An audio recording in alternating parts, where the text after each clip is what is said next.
ఇంకొక మాట కూడా మీకు ఈ సందర్భంగా నేను చెప్పాలి. ఇవాళ ఉదయం నేను ఒక ఫోటో పెట్టిన సోషల్ మీడియాలో. నాకు ఒక ఉత్కృష్టమైన సందర్భంలో ఒక మహా అనుభూతి అది. నవంబర్ 29 కేసీఆర్ గారు దీక్షకు దిగిన రోజు 2009. కరీంనగర్ నుంచి బయలుదేరి సిద్దిపేటకు పోవాలి. పోయి అక్కడ కేసీఆర్ గారు ఆమరణ దీక్షకు కూర్చోవాలి. కేసీఆర్ సచ్చుడో తెలంగాణ వచ్చుడో, కేసీఆర్ శవయాత్రన తెలంగాణ జైత్రయాత్రన అంతటి తెగింపు ప్రదర్శించిన ఒక మహా అద్భుతమైన సందర్భం అది. తెలంగాణ సమాజం మొత్తం నిట్ట నిలువున మరి తెలంగాణ కావాలన్నా వద్దా అని తేల్చుకొని ఒకవైపు బరిగీసి నిలబడ్డ సందర్భం ఆ రోజు సార్తో పాటు కేసీఆర్ సార్తో పాటు అదే కారులో నాయన నరసింహారెడ్డి గారు, జయశంకర్ గారు, అట్లాగే కెప్టెన్ లక్ష్మీకాంతరావు గారు అనుకుంటా, లేదా రాజయ్య యాదవ్ గారు అనుకుంటా, అందరు కలిసి కారులో బయలుదేరి పోతూ ఉన్నారు. అల్గనూరు చౌరస్తా దగ్గర కరీంనగర్ దాటంగానే మానేరు దాటంగానే అక్కడ ఆపినరు. మా కారులన్నీ మానేరు బ్రిడ్జ్కి అవతలకి ఆపేసిండ్రు. పోలీసు వాళ్ళు ఎక్కడికక్కడ బ్యారికేడ్లు పెట్టి ఆపేసిండ్రు. మేము దిగి ఆ బ్యారికేడ్లు నూకేసి అటు ఇటు చేసి బండ్లన్నీ ఆపింది కాబట్టి దిగి ఊరికొచ్చే వరకే కేసీఆర్ గారిని అరెస్ట్ చేసినారు. మేము ఆ బ్రిడ్జ్ దాటే లోపలనే కేసీఆర్ గారిని అరెస్ట్ చేసి వరంగల్ వైపు వేగంగా వెళ్ళిపోయినారు. మేము ఆడ చేరుకునే వరకు కరెక్ట్గా ఆ హడావుడిలో వాళ్ళు జయశంకర్ సార్ని అక్కడనే వదిలేసిండు పోలీసు వాళ్ళు. నేను వెంటనే సార్ను చేయి పట్టుకొని, సార్ మీరు నాతో రండి, ఈ లొల్లి అవుతుంది ఇదంతా, మీరు నాతో రండి అని చెప్పి నా కారులో కూర్చోబెట్టుకుని బయలుదేరిపోతా ఉన్నాం. ఇది అల్గనూరు నుంచి హన్మకొండ పోతున్నాం. హన్మకొండకు పోగానే అక్కడ కాకతీయ విశ్వవిద్యాలయం ఆ ప్రాంతం రాగానే మొత్తం అక్కడ మా విద్యార్థి సోదరులందరూ ఎప్పటికే ఆందోళన మొదలుపెట్టిండ్రు. రోడ్డుకు అడ్డంగా వచ్చి కూర్చున్నారు. వాసుదేవరెడ్డి ఇక్కడనే ఉన్నాడు, శరత్ ఇక్కడనే ఉన్నాడు, ఇంకా చాలామంది తమ్ముళ్ళు వరంగల్ వాళ్ళు కూడా ఉన్నారు. మరి అందరు వచ్చి రోడ్డుకు అడ్డంగా వందలాది మంది విద్యార్థులు వచ్చి కూర్చున్నారు, రాస్తారోకో చేస్తున్నారు. కానీ మా కారు రాగానే జయశంకర్ సార్ను చూసిండ్రు. సార్ కారు వచ్చింది, సార్ కారు వచ్చింది, సార్ను పోనీ అంటే నేను చెప్పిన సార్ మీరు వండి సార్, నేను వస్తాను, నేను వీళ్ళతో కూర్చుంటా అని చెప్పి సార్ను పంపించి నేను వాళ్ళతో కూర్చున్నాడు. కూర్చోగానే కొద్దిసేపటికి అరెస్ట్ చేసిండ్రు. ఒక 20-25 నిమిషాలు అరెస్ట్ చేసిండ్రు. అందరినీ వ్యాన్లో నూకిండ్రు, డీసీఎం వ్యాన్లో నూకి చలో లేజావు ఇంకో అన్నారు. పోతున్నాం. ఇక కరెక్ట్గా జయశంకర్ సార్ ఇంటికి వెళ్ళిపోయింది. హన్మకొండ చౌరస్తాలో వారి ఇల్లు. ఆడ పోగానే మా అదృష్టానికి ముంగడ బాగా అక్కడ కూడా ధర్నా అవుతుంది. మళ్ళీ హన్మకొండ చౌరస్తా అక్కడ పెద్ద ధర్నా, రాస్తారోకో, మొత్తం ఎక్కడోళ్ళు అక్కడ కూర్చున్నారు. కూర్చోగానే బండి ఆగిపోగానే మేము మొన్న పిల్లలు కదా ఢిల్లీలో బండ్లు ఎక్కుడు వాళ్ళ దుంకుడు కిందికి మేము కూడా అదే పని చేసినాం. ఆయన బండి ఆగింది, ట్రాఫిక్లో దుంకి డైరెక్ట్గా అందరం ఉరుక్కుంటూ జయశంకర్ సార్ ఇంటికి వెళ్ళిపోయాను. ఇంటికి వెళ్ళిపోయి కూర్చున్నాం. ఈరోజు నేను పెట్టిన ఫోటో ఆ రోజుది. జయశంకర్ సార్తో కూర్చొని సార్ ఇంట్లో అక్కడే కూర్చున్న ఆ ఫోటో. కూర్చొని ఒక 2-3 గంటలు అన్నే కూర్చున్నాం మాట్లాడుకుంటూ, ఏం చేయాలి సార్ ఇప్పుడు ఇట్లా ఏంది అని మాట్లాడుతుంటే ఈ లోపల పోలీసు వాళ్ళందరూ వచ్చిండ్రు. ఒక 100 మంది వచ్చారు. వచ్చి మీరు అరెస్ట్ అయిన వాళ్ళు మళ్ళీ బయటకు పారిపోయినారు, మీరు మళ్ళీ మా ఎంబడి రావాలి అన్నారు. నేను సార్ని అడిగిన, ఏముంది రాము పోయిరాపో అన్నాడు. పోయినా నన్ను తీసుకుపోయి ఆయనతో వరంగల్ జైలుకి తీసుకుపోయారు. సారు వెంటనే బయలుదేరి, సార్కి పెద్ద మనిషి కదా, ఆయన ముట్టే ధైర్యం లేదు వాళ్ళకు.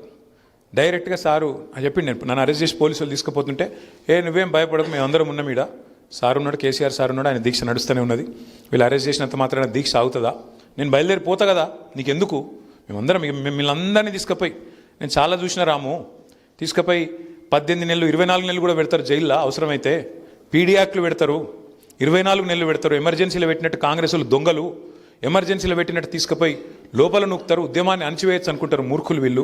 కానీ వీళ్ళకి తెలియదు ఉద్యమం ఇస్తుంటిదో ఒక భాస్వరం లెక్క మండుతుంది. మీరెవ్వరు భయపడకండి బిడ్డ, మేమున్నాం కదా బయట, మేము బతికిస్తాం, మీరు మళ్ళీ బయటికి వచ్చే నాటికి తెలంగాణ ఎట్లా రాదు అన్న పరిస్థితి తెచ్చి చూపెడతామని చెప్పి మాకు ధైర్యం చెప్పి నువ్వు పోలీసులతో పో అని చెప్పి పంపించినోడు జయశంకర్ సార్.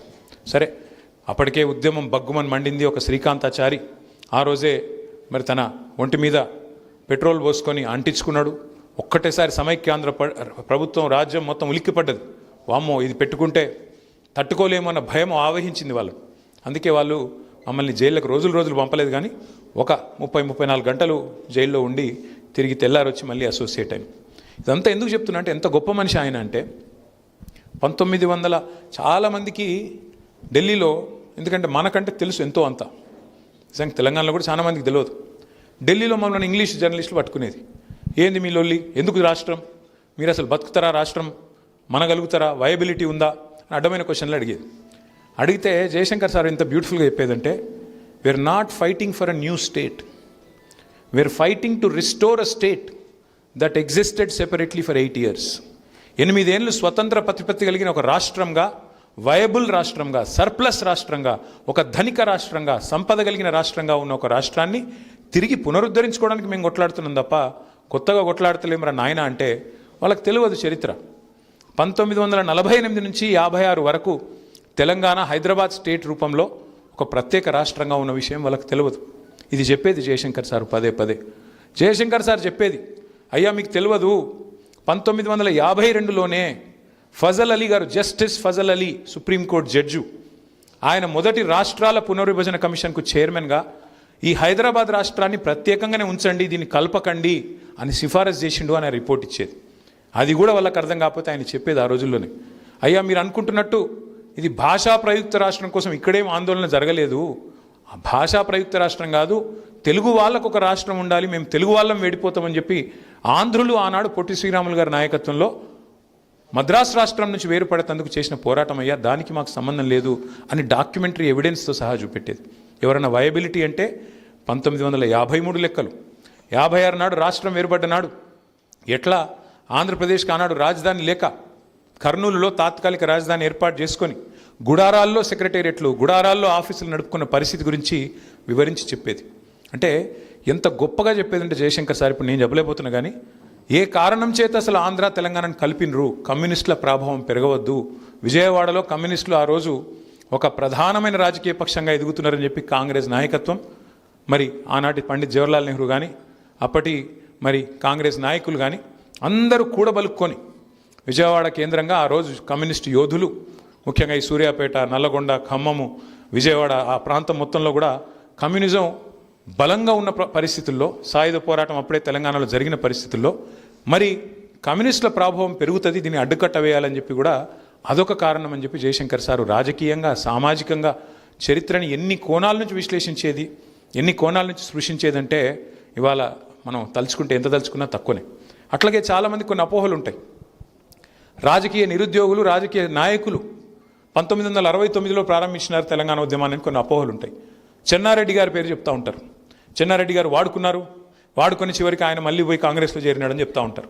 కానీ జయశంకర్ సార్ మాకు చెప్పేది, చెన్నారెడ్డి తప్పేం లేదయ్యా, చెన్నారెడ్డి నిజానికి తెలంగాణ ఉద్యమంలో ఆ రోజు ముందు రాలేదు. 68, 69లో ఖమ్మంలో ప్రారంభమైంది విద్యార్థులు, ఉద్యోగుల వల్ల. తర్వాత కొంతమంది కవులు పాటలు రాసినారు, రావోయి రావోయి మర్రి చెన్నారెడ్డి, ఇకనైనా రావేమి వెర్రి చెన్నారెడ్డి అని చెప్పి ఆయన మీద కవులు పాటలు కూడా రాసినారు, రావయ్య బాబు ఇంకెప్పుడు వస్తావని. అప్పుడు మల్లికార్జున్ గారు ఇంకా ఇతర పెద్దలు అందరూ వచ్చిన తర్వాత చెన్నారెడ్డి గారు వచ్చింది. చెన్నారెడ్డి వచ్చినాక ఒక పెద్ద స్టాల్ వర్ట్ కాబట్టి ఒక ఊపు వచ్చింది. కానీ పాపం చెన్నారెడ్డి తప్పేం లేదు.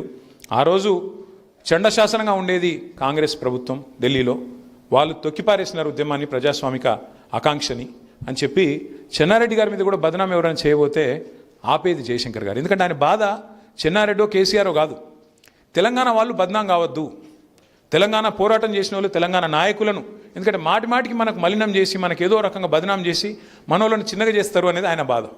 మనోళ్ళని చిన్నగా చేయనీయద్దు చాలామంది అనేది ఆయన జయశంకర్ గారిని. ఎందుకు మీరు కేసీఆర్ గారిని అంత నమ్ముతారు అని ఆయన ఎప్పుడు అనేది ఒక మాట, కేసీఆర్కు మించి దక్షత, కమిట్మెంటు, కేసీఆర్కు మించి తెలంగాణ సాధించే విషయంలో మొండితనం ఉన్న నాయకుడిని ఒక్కని చూపెట్టండా నేను మీ ఎంబడి నడుస్తా అని చెప్పారు. ఆయన మొహమాటం కూడా పడేది కాదు. దేవేంద్ర గౌడ్ గారు పార్టీ పెట్టారు, చాలామంది వద్దన్నారు జయశంకర్ సార్, మీరు పోవద్దు సార్, మీరు కేసీఆర్ గారితో అసోసియేట్ అయి ఉన్నారు, పోవద్దు అంటే ఆయన ఒక మాట చెప్పిండు, ఎన్ని పార్టీలు వస్తే అంత మంచిదే, ఏం కాదు, తెలంగాణ రాష్ట్రం రావాలి, ఆ రాష్ట్రం వచ్చే క్రమంలో నేను చెప్పి వస్తా వాళ్ళకు, నేను చెప్పి వస్తా ఏమని, దేవేంద్ర గౌడ్ సాబ్ కూడా చెప్తా, స్పర్ధ లేకుండా పనిచేయండి, సమాంతరంగా పనిచేయండి, ఒకరితోనొకరు కలహించుకోకండి, ఎవరు చేసినా అల్టిమేట్గా మీరు అందరూ కోరుతున్న తెలంగాణనే కదా. ఇప్పుడు హైదరాబాద్కి వెళ్ళి బయలుదేరి ఢిల్లీ పోవాలంటే నాగ్పూర్ మీదకి వెళ్ళి పోవచ్చు, బొంబాయి మీదకి వెళ్ళి కూడా పోవచ్చు, ఎటుకెళ్ళిపోయినా మన లక్ష్యం అదే కదా. మీకు తాత్కాలికంగా భావ సారూప్యత లేకపోవచ్చు, కానీ ధ్యేయ సారూప్యత ఉండాలి, లక్ష్య సారూప్యత ఉండాలి, అది ఉన్నంత కాలం ఎవరినైనా సరే మనం ఎంకరేజ్ చేయాలి అని బలంగా వాదించేది ప్రొఫెసర్ జయశంకర్ గారు. ఇట్లా చెప్పుకుంటూ పోతే ఎన్నో ఉన్నాయి. అనుమానాస్పదంగా ఎవరైనా మాట్లాడితే తెలంగాణ ఉంటుందా సార్, ఇప్పుడైతే నిలుస్తుందా సార్, వయబిలిటీ ఉంటుందా సార్ అంటే ఒకటే మాట అనేది, ఒకనాడు 1948లో సర్ప్లస్ స్టేట్, 56లో సర్ప్లస్ స్టేట్, 69లో బీపీఆర్ విఠల్ గారని ఒక ఐఏఎస్ అధికారి, సంజయ్ బారు గారి తండ్రి, ఆయన రాసిన పుస్తకం చూపెట్టది తెలంగాణ సర్ప్లస్ కేస్ స్టడీ అనేది. తర్వాత మళ్ళీ 2001లో అదే బీపీఆర్ విఠల్ గారు మళ్ళొక కేస్ స్టడీ రాసినారు, Telangana still surplus. Telangana surplus అని 69లో రాసిన విఠల్ గారు మళ్ళీ 2001లో రాసిన మాట తెలంగాణ స్టిల్ సర్ప్లస్. ఇవన్నీ చూపెట్టి జయశంకర్ గారు ఇట్లా పుస్తకాలు ముంగట కొట్టి చెప్పేది, అయ్యా నేను చెప్తలేను, ఎకానమిస్టులు చెప్తున్నారు, చూడండి, నేర్చుకోండి, తెలంగాణ సమృద్ధిగా ఉన్న రాష్ట్రం అని చెప్పేది. ఇవాళ మొత్తం నిజంగా చెప్పాలంటే సమృద్ధిగా ఉన్న రాష్ట్రమే ఇది.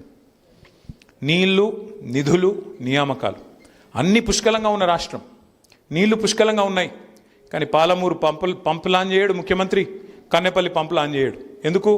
మనకేమో గురువు జయశంకర్ గారు, ఆయనకేమో గురువు పక్క రాష్ట్ర ముఖ్యమంత్రి. పక్క రాష్ట్ర ముఖ్యమంత్రి గారు ఏం చెప్తే ఆయనకు అంత వాడడం తప్ప ఆయనకు ఇంకోటి తెలియదు ఈ ముఖ్యమంత్రి గారికి. తెలంగాణ ప్రయోజనాలు కానీ కనీసం జై తెలంగాణ అనడానికి కూడా మనసొప్పది ముఖ్యమంత్రికి. అట్లాంటి దౌర్భాగ్య పరిస్థితి వాళ్ళ తెలంగాణలో ఉండడం అనేది మనకెంతో బాధాకరం. రెండవది నిధులు మొత్తం ఢిల్లీకి ఇచ్చి రావడమే కదా, తెచ్చిందేముంది? మీరు ఢిల్లీకి 75 సార్లు పోయి ఏమీ లేదు. పైగా ఇంకా మీదికి భావదారిద్రపు మాటలు, చాలా దిక్కుమాలిన మాటలు, తెలంగాణ దివాలా తీసిన రాష్ట్రం అని చెప్పి దివాలా కోరు మాటలు. అందుకే జయశంకర్ సారు ఒకసారి ఇప్పుడు మళ్ళీ తిరిగి వస్తే ఇలాంటి సన్నాసులకు పాఠాలు చెప్తే బాగుండేమో అని అప్పుడప్పుడు అనిపిస్తుంది. ఇంకా మనం ఎన్ని చెప్పినా ఇవాళ చెవిటోని ముంగట శంఖం ఊదినట్టు అవుతున్నది.